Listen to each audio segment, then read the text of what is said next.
दोस्तों, हम एक सीरीज स्टार्ट करने वाले हैं जहां पे हम आपको बताएंगे कि कौन कौन सी वजह है, कौन कौन सी चीजें हैं जिसकी वजह से आपका लोन रिजेक्ट होता है या अप्रूव होता है। उसका टिप्स भी बताऊंगा कि कौन सी टिप्स आप यूज करेंगे कि जिसकी वजह से आपकी लोन अप्रूव होने का चांस बढ़ जाता है। अगर इस पूरा सीरीज देखिए और चैनल को फॉलो जरूर कर लीजिए। तो चलो स्टार्ट करते हैं। दोस्तों, सबसे पहला रीजन होता है क्रेडिट स्कोर। क्रेडिट स्कोर में बहुत ज्यादा लोग बोलते हैं सिबिल स्कोर। सिबिल स्कोर एक कंपनी है, क्रेडिट स्कोर की 4 कंपनी है, उसमें सबसे पहला सिबिल स्कोर है जो पुरानी कंपनी है, इसके लिए ज्यादा लोग बोलते हैं सिबिल स्कोर। उसके अलावा भी 3 कंपनी है जो आपको पता होना चाहिए। और दूसरा चीज, रेंज जो है, चारों कंपनी की रेंज 300 से लेके 900 के बीच में ही होती है। रेंज सब में सेम होती है लेकिन उसका कैलकुलेशन डिफरेंट होता है। तो सभी कंपनी में क्रेडिट स्कोर डिफरेंट हो सकता है।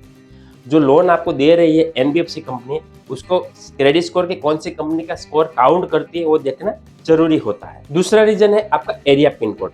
एरिया पिन कोड की वजह से भी आपकी लोन रिजेक्ट अप्रूव हो सकती है। जो एनबीएफसी कंपनी है उसमें कुछ लिमिटेशंस होती है कि हम जो लोन देंगे वो इसी एरिया पिन कोड में ही देंगे। अगर आपका एरिया पिन कोड इस लिस्ट में नहीं है तो आपका सिबिल स्कोर अच्छा होने के बाद भी लोन नहीं हो पाएगा। तीसरा रीजन होता है ऑक्यूपेशन। जी हाँ, ऑक्यूपेशन मतलब आप क्या करते हो, जॉब करते हो या बिजनेस करते हो। जो एनबीएफसी कंपनी है उसमें कुछ पॉलिसी होती है कि हम जो लोन देंगे वो सिर्फ सैलरीड वालों को ही देंगे या सिर्फ बिजनेस वालों को ही देंगे।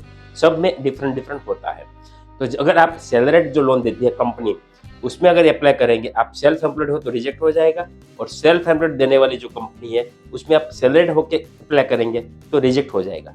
मतलब कि जो कंपनी दे रही है जिस प्रोफाइल में, उसी प्रोफाइल में ही आपको अप्लाई करना पड़ेगा।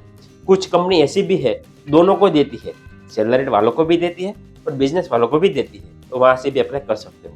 अगर ज्यादा जानकारी चाहिए तो हमारी वेबसाइट की विजिट करिए। चौथा रीजन है आपकी सैलरी। आप सैलरीड कस्टमर हो, अगर सैलरी बैंक अकाउंट में आ रही है तो उसका भी लिमिटेशन होता है सब कंपनी में कि मिनिमम इतनी सैलरी बैंक अकाउंट में क्रेडिट होना चाहिए। अगर उससे कम है तो भी लोन रिजेक्ट होगा। या कुछ कंपनी में ऐसा भी रूल्स है, आपका सैलरी 12,000 है तो भी चल जाएगा, लेकिन लिमिटेड कंपनी होनी चाहिए, गवर्नमेंट या प्राइवेट लिमिटेड कंपनी होनी चाहिए, और उसमें पीवीएफ प्रोविडेंट फंड कट होना चाहिए 1 साल से, तो ही आप अप्लाई कर पाएंगे। तो ऐसे सभी कंपनी का रूल्स डिफरेंट होता है। कुछ कंपनी में 18,000 सैलरी चाहिए, कुछ कंपनी में 30,000 मिनिमम सैलरी होनी चाहिए 4 महीने या 6 महीने। जनरल बात करूँ तो सैलरी आपके 18,000 से ज़्यादा है और 6 महीने से रेगुलर आ रही है तो आप लोन की एलिजिबिलिटी हो सकती है बहुत सारी कंपनी में। आपकी एज कितनी है वो भी डिपेंड करता है।